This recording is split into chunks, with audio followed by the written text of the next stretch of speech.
नमस्कार मित्रों, आज हम कर्मभूमि उपन्यास का दूसरा भाग सुनेंगे। अमरकांत के पिता लाला समरकांत बड़े उद्योगी पुरुष थे।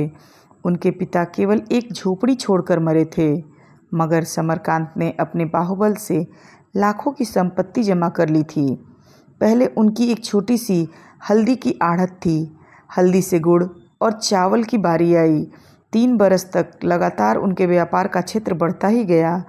अब आड़तें बंद कर दी थीं, केवल लेन देन करते थे। जिसे कोई महाजन रुपए न दे उसे वह बेखटके दे देते और वसूल भी लेते। उन्हें आश्चर्य होता था कि किसी के रुपए कैसे मारे जाते हैं। ऐसा मेहनती आदमी भी कम होगा। घड़ी रात रहे गंगा स्नान करने चले जाते और सूर्योदय से पहले विश्वनाथ जी के दर्शन करके दुकान पर पहुंच जाते। वहां मुनीम को जरूरी काम समझाकर तगादे पर निकल जाते और तीसरे पहर लौटते। भोजन करके फिर दुकान पर आ जाते और आधी रात तक डटे रहते। थे भी भीमकाय। भोजन तो एक ही बार करते थे, पर खूब डटकर। 200-250 मुकद्दर के हाथ अभी तक फेरते थे। अमरकांत की माता का उनके बचपन में ही देहांत हो गया था। समरकांत ने मित्रों के कहने सुनने से दूसरा विवाह कर लिया था। उस 7 साल के बालक ने नई माँ का बड़े चाव से स्वागत किया, लेकिन उसे जल्द मालूम हो गया कि उसकी नई माता उसकी जिद और शरारतों को उस क्षमा दृष्टि से नहीं देखती थी जैसे उसकी माँ देखती थी। वह अपनी माँ का अकेला लाडला लड़का था। वह जिद्दी, बड़ा नटखट, जो बात मुंह से निकल जाती उसे पूरा करके ही छोड़ता। नई माता जी बात बात पर डांटती थी, यहाँ तक कि उसे माता से द्वेष हो गया। जिस बात को वह मना करती उसे वह अदबदा कर करता। पिता से भी ढीठ हो गया। पिता और पुत्र में स्नेह का बंधन न रहा। लाला जी जो काम करते बेटे को उसमें अरुचि होती। वह मलाई के प्रेमी थे, बेटे को मलाई से अरुचि थी। वह पूजा पाठ बहुत करते थे, लड़का इसे ढोंग समझता था। वह परले सिरे के लोभी थे, लड़का पैसे को ठीकरा समझता था। मगर कभी कभी बुराई से भलाई भी पैदा हो जाती है। पुत्र सामान्य रीति से पिता का अनुगामी होता है। महाजन का बेटा महाजन, पंडित का बेटा पंडित, वकील का वकील, किसान का किसान होता है। मगर यहाँ इस द्वेष ने महाजन के पुत्र को महाजन का शत्रु बना दिया। जिस बात का पिता ने विरोध किया वह पुत्र के लिए मान्य हो गई, और जिसको सराहा वह त्याज्य। महाजनी के हथकंडे और षड्यंत्र उसके सामने रोज ही रचे जाते थे। उसे इस व्यापार से घृणा होती थी। इसे चाहे पूर्व संस्कार कह लो, पर हम तो यही कहेंगे कि अमरकांत के चरित्र का निर्माण पिता द्वेष के हाथों हुआ। खैरियत यह हुई कि उसके कोई सौतेला भाई नहीं हुआ, नहीं शायद वह घर से निकल गया होता। समरकांत अपनी संपत्ति को पुत्र से ज़्यादा मूल्यवान समझते थे।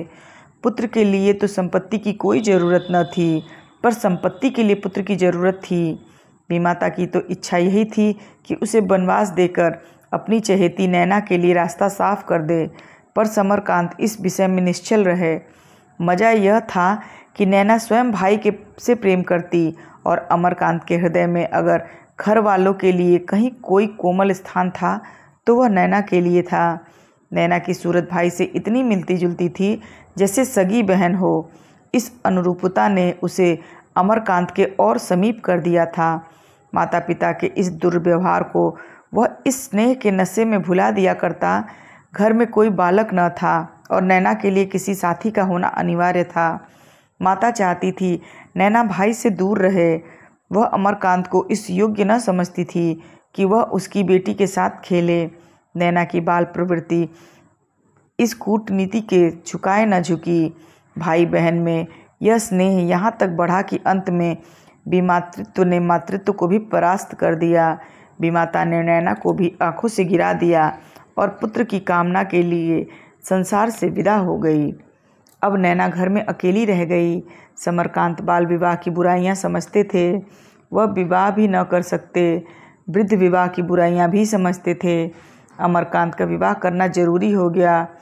अब इस प्रस्ताव का विरोध कौन करे। अमरकांत की अवस्था 19 साल से कम न थी, पर देह और बुद्धि को देखते हुए अभी किशोरावस्था में ही था। देह का दुर्बल, बुद्धि का मंद। पौधे को कभी मुक्त प्रकाश न मिला। कैसे बढ़ता, कैसे फैलता। बढ़ने और फैलने के लिए दिन कुसंगति और असंयम में निकल गए। 10 साल पढ़ते हो गए और अभी ज्यों त्यों करके 8वें पर पहुंचा था। किंतु विवाह के लिए यह बातें नहीं देखी जाती। देखा जाता धन, विशेषकर उस बिरादरी में जिसका उद्यम ही व्यवसाय हो। लखनऊ के एक धनी परिवार से बातचीत चल पड़ी। समरकांत को तो लार टपक पड़ी। कन्या के घर में विधवा माता के सिवा निकट का कोई संबंधी न था और धन की कहीं था नहीं। ऐसी कन्या बड़े भागों से मिलती है। उसकी माता ने बेटे की साध बेटी से पूरी की थी। त्याग की जगह भोग, शील की जगह तेज, कोमल की जगह तीव्र का संस्कार किया था। सिकुड़ने और सिमटने का उसे अभ्यास न था और वह युवक प्रकृति की युवती ब्याही गई युवती प्रकृति के युवक से, जिसमें पुरुषार्थ का कोई गुण नहीं। अगर दोनों के कपड़े बदल दिए जाते तो एक दूसरे के स्थापन्न हो जाते। दबा हुआ पुरुषार्थ ही स्त्रीत्व है। विवाह हुए 2 साल हो चुके थे पर दोनों में कोई सामंजस्य न था। दोनों अपने अपने मार्ग पर चले जाते थे। दोनों के विचार अलग अलग, व्यवहार अलग, संसार जैसे 2 भिन्न जलवायु के जंतु एक पिंजरे में बंद कर दिए गए हों। हाँ, तभी अमरकांत के जीवन में संयम और प्रयास की लगन पैदा हो गई थी। उसकी प्रकृति में जो ढीलापन, निर्जीवता और संकोच था वह कोमलता के रूप में बदलता जाता था। विद्याभ्यास में उसे अब रुचि हो गई थी। हालांकि लाला जी अब उसे घर के धंधे में लगाना चाहते थे। वह तार बार पढ़ लेता था और इससे अधिक योग्यता की उनकी समझ में ज़रूरत न थी। पर अमरकांत उस पथिक की भांति जिसने दिन में विश्राम में काट लिए हों, अब अपने स्थान पर पहुंचने के लिए दूने वेग से कदम बढ़ाए चला जाता था। आप सुन रहे थे कर्मभूमि उपन्यास का दूसरा भाग। जल्दी ही मिलते हैं अगले भाग के साथ। तब तक आपका दिन शुभ हो।